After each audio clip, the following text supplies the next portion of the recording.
ఆ కార్మిక సంఘ నాయకుడు ఏదో చెప్తున్నాడు. అతను ఏమన్నాడండి, అతను ఏమంటే లోకేష్ గారు ఆ మాట అన్నారు, మీ ఇంట్లో ఎవరు చనిపోలేదు కదా ఎందుకు ఇలా మాట్లాడుతున్నారని. ఎందుకన్నారు తెలుసా లోకేష్ గారు? అతను ఏమన్నాడు తెలుసా, ఈ కంపెనీని ఇక్కడ ఉంచడానికి ప్రైవేట్ పరం అవ్వకుండా కాపాడింది మేమే అని ఒక సందర్భంలో ఆయన చెప్తున్నాడు లోకేష్ గారు. భావోద్వేగానికి గురై చెప్తా ఉంటే, మీరు ఈ కంపెనీని కాపాడబట్టే, ఈ కంపెనీ ప్రైవేట్ పరం కాకుండా అడ్డుకోబట్టే ఇప్పుడు చచ్చారు అంటే. రేపు కూటమి గవర్నమెంట్ వచ్చాక రోడ్లు వేస్తుంది, రోడ్లు వేసిన తర్వాత ఒకటే యాక్సిడెంట్లు జరుగుతాయి. జగన్ రోడ్లు వేయలేదు కాబట్టి ఆ రోడ్ల మీద మేము తిరగలేదు బతికం, ఇప్పుడు మీరు రోడ్లు వేసారు కాబట్టి ఆ రోడ్డు మీద వెళ్ళడం వల్ల యాక్సిడెంట్ అయిందని చెప్తారట్రా. అలాగని చెప్పిందారట్రా బాబు. స్టీల్ ప్లాంట్ ని కాపాడినందుకు అందుకే చచ్చారు అన్నాడు.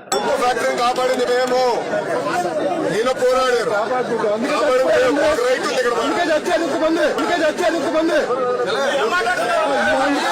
అప్పుడు లోకేష్ గారు అడిగారండి, మీ ఇంట్లో ఎవరైనా చనిపోయారా అని.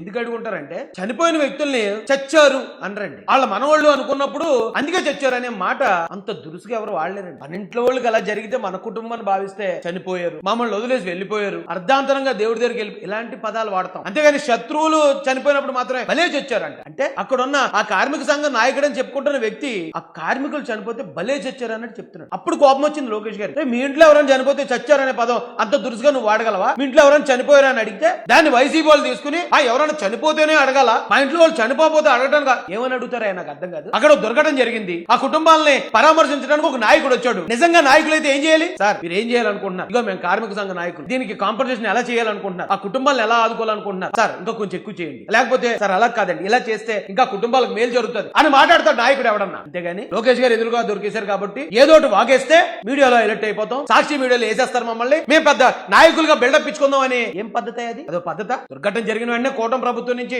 లోకేష్ గారు వెళ్ళారు, డిప్యూటీ సీఎం గారు పవన్ కళ్యాణ్ గారు వెళ్ళారు. వెళ్ళి వాళ్ళు ఏం చెప్పారు, పర్మనెంట్ కార్మికులు అయితే 1,40,00,000 పైనే వస్తుంది, వాళ్ళకి కాంట్రాక్ట్ అయి ఉంటే 47,00,000 పైన వస్తుందనేమో ఆల్రెడీ పవన్ కళ్యాణ్ గారు చెప్పున్నారు. ప్రతి కుటుంబానికి ప్రభుత్వం తరపున 25 లక్షల రూపాయల చెక్కులు అందజేశారు. వాళ్ళ చేతిలో అదే కదా ఉంది.